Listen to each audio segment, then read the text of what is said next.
nggak ini makanan apa? Kue putu. Kue putu itu buat dari apa sih? Beras, gula, kelapa parut, telur pandan. Nah, di sini aku mau jelasin sama Kak Keza cara pembuatannya. Pertama-tama itu dijelasin sama Kak Keza. Sampai tepung beras. Panasnya tepung beras di wajan dengan minyak selama 10 menit sambil diaduk agar tidak gosong. Ini membuat tepung kering dan lebih wangi. Yang kedua itu dengan campur dengan air pandan dan garam. Setelah agar ini masukkan sedikit demi sedikit air pandan ke tepung. Ini diaduk dan ditekan. Tujuannya supaya jadi agak luas dan bisa menggumpal atau digenggam, tapi tetap berbentuk halus.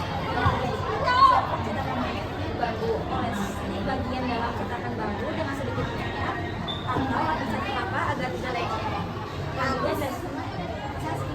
Terus yang keempat itu masukkan bahan pencetakan. Masukkan setengah bagian tepung beras, lalu beri sedikit gula merah di tengahnya dan tutup lagi dengan tepung beras sampai penuh. Nah, yang kelima itu kukus. Letakkan cetakan dalam kukusan yang sudah panas. Kukus selama kurang lebih 10-15 menit sampai wangi pandan dan gula merahnya tercium. Nah, yang keenam itu angkat dan sajikan. Keluarkan kue dari cetakan karena kalau kamu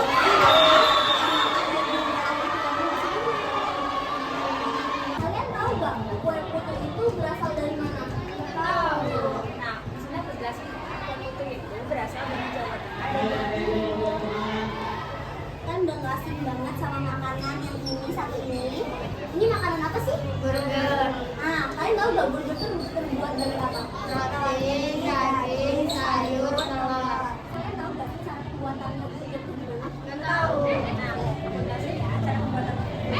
Yang pertama, campur daging kecap dengan sedikit garam, merica, dan bubur kita pakai. Yang kedua itu panaskan sedikit minyak atau burger dan telur. Yang kedua, panggang dan goreng roti sampai matang di dua sisi sekitar 3-4 menit. Belum roti nggak burger dibuat sedikit juga, lalu panggang sebentar dan sampai nanti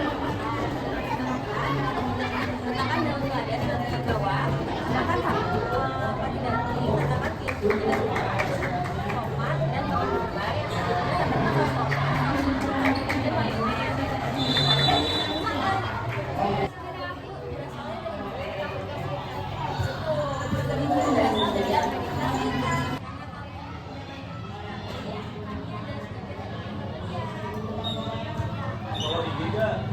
Wassalam.